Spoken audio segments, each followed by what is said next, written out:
Hello everyone and welcome to Victory Lane at the Charlotte Motor Speedway in Concord, North Carolina. My name is Tom Baker from SteeringWheelNation.com and I am joined by a good friend of mine named Joe Kluter, and we are here to unveil a restored Ray Evernham Dodge that Elliott Sadler drove in the Cup Series. This is a car that Joe owns and has been completely restored, repainted, and kind of back to its original state as much as possible.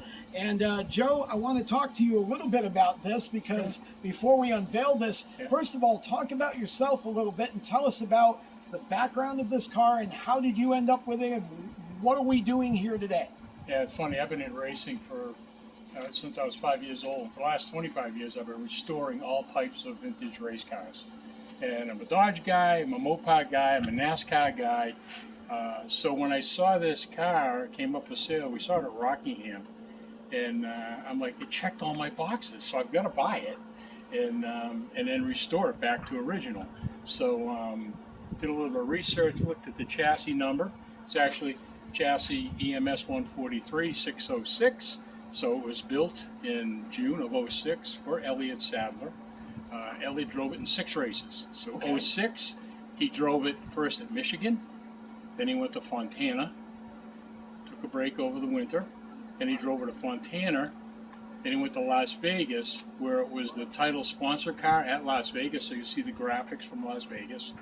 Then it ran Pocono 1 and Pocono 2. And then it was retired from Cup racing. It only ran 6 races. It was sold to Breivik Racing, and they ran 1 ARCA race with it. So those are the only 7 races this car's ever raced. And I saw a friend of mine, Mark Vincent, had it. I bought it from him, and the rest is kind of history. We've been working on it for about 8 months. A lot of great people have helped along the way. Talk about some of that, because I'm sure people would be fascinated to understand the process by which one of these gets restored like this. Yeah, it was interesting because it didn't look anything like it does now. It had a COT nose on it, the car of tomorrow. And once we started reaching out, I got a lot of the original team members that have helped with the restoration. Wow. It's pretty, the jackmen, the crew chiefs, the fabricators. So we get a lot of good, even Casey Kane has a sister car to this. He let us go up and photograph some of the things we had to replicate. So that was really good. And but Ronnie Hoover did all the fabrication on the car. Brian Cram did the body and paint work on the car. And Ryan Whitcamp actually did all the original decals. He's all original files and decals on the car. Have you spoken with Ray at all about this? Is he Yeah, aware I've of it? spoken to him a couple times. I've talked to him passing, but really, Buddy Cram has been the guy that's really helped. He was the general manager for Evernham Motor Speedway. Okay. So he knows the car. He actually sold it to Breivik Racing. How long a process has this been from the time you got it until this day when we're about to unveil this thing? About 8 months. It was the beginning of November I bought it. Okay. And I've had some really good guys that are here today to help me. Randy's been great. Matt Atkins has been great. Steven, our secret weapon, he's been great. Scott, Kirk. Yeah, Kirk. If I forgot somebody, I apologize. And of course, my wife lets me do all this insane stuff anyways. Now, this isn't the first car that you've restored. You've done a few of these, and you've got a beauty that I saw an older car in your shop at home. Talk a little bit about that and what got you into restoring these cars. I don't know. It's that I love history, and I've restored some pretty cool cars. I've got a car that I've owned that's in the NASCAR Hall of Fame right now that Richie Evans drove to a championship. Oh, wow. I've got another car that's in a brand new museum in Vermont, Chick Stockwell, his championship car. Got some pretty cool cars I've been able to bring back to life. And I'm just a caretaker. At some point, this will go to somebody else. So I just like the history of bringing them back to life. What do you say that we give everybody a look at what this beauty looks like? Cool.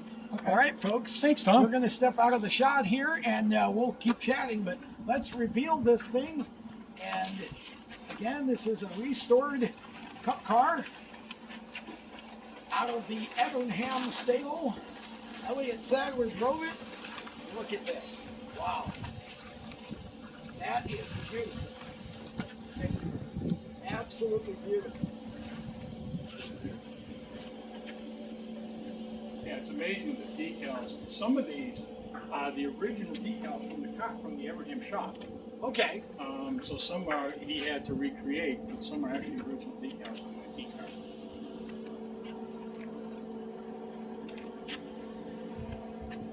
So yeah, the Daimler Chrysler 400, UAW Daimler Chrysler. Beautiful. Just absolutely beautiful. Who did all of the decals and the restoration? Brian Whitcamp did Brian all Whitcamp the decals. did all of it, okay. He's amazing. And it's funny, some of the guys that are into this restoration are following my same footprint between Ronnie and Brian. Nice.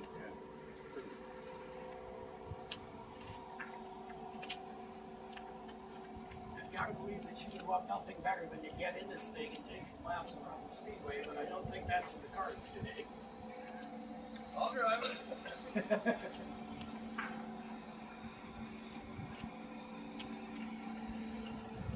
Kurt giving us a look around the car so you can see the detail. Yeah, we still have a few more things to do, but we're getting.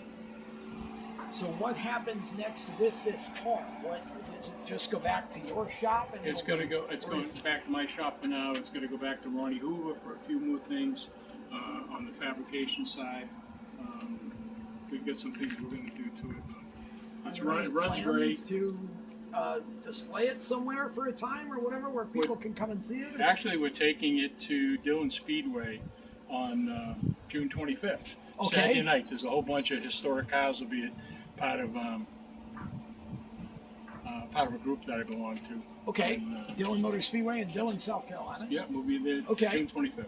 So there's a good opportunity if you'd like to come and check this car out in person and see a whole bunch of other awesome cars as well. Dillon Motor Speedway on Saturday, June 25th, just a couple of weeks from now. And you can come and check it out and talk with Joe and meet Joe. Joe has a couple of cars in his shop. Not all of them are current Cup cars or older Cup cars. You've got the one car, what is it? The number 55. Yeah. We built that to run the beach reenactment in Daytona. So we're going to run that in February. And talk about a little bit about that car. That's a pretty good. It was an old dirt car from the early 70s around North Carolina. And my friend Bruce did a great job restoring it. I bought it from him. And he's an engine builder as well, so it goes pretty good. We've run it at Rockingham a few times. And it's a fun car. It's old school, though.